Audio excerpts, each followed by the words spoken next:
Dans le grand angle ce matin, focus sur un service d'envoi de devises d'argent en ligne.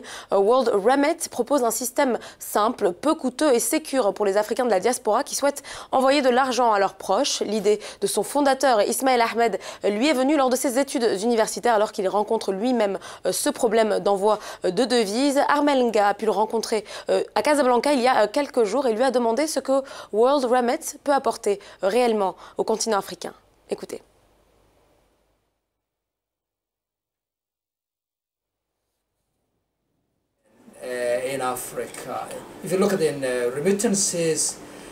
Nous accélérons réellement la numérisation en Afrique. Si vous regardez les envois de fonds, plus de 90% d'envois mondiaux se font en espèces ou hors ligne. Alors les migrants d'Afrique et d'Europe vont à des endroits physiques pour envoyer de l'argent,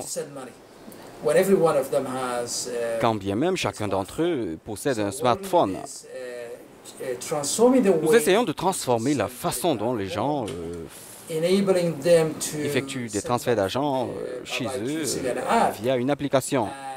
Ce que nous apportons donc à l'Afrique, c'est un coût de transfert moins élevé pour cet argent, des moyens plus rapides, mais aussi un moyen mobile pratique de transférer de l'argent. Ismaël est également revenu sur comment le suivi des envois de fonds, des transferts de fonds et le serveur peut permettre de sécuriser les transactions.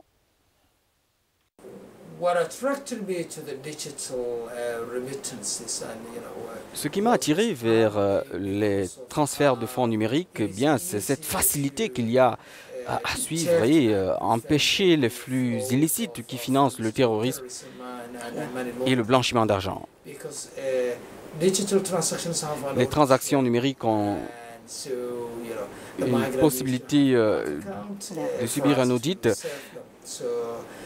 Eh bien, les migrants doivent donc avoir un compte bancaire pour que nous puissions les servir. Alors, c'est vraiment la numérisation qui nous aide à réduire le crime financier et nous aide à assurer que les fonds envoyés par les travailleurs migrants ne soient pas confondus aux fonds illicites.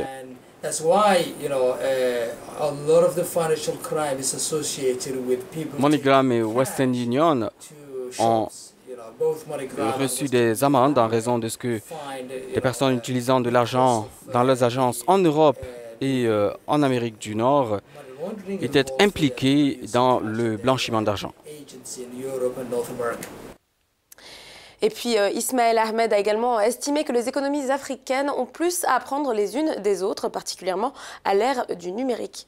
On l'écoute.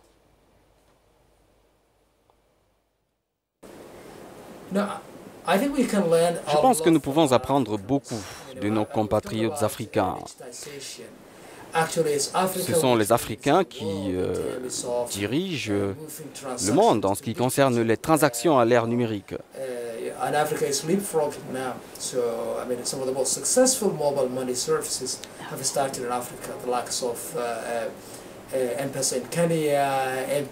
Dans ce sens, l'Afrique est en train d'effectuer un bond. Certains des services mobiles les plus efficients ont commencé en Afrique, comme M-Pesa au Kenya, MTN au Ghana, en Ouganda.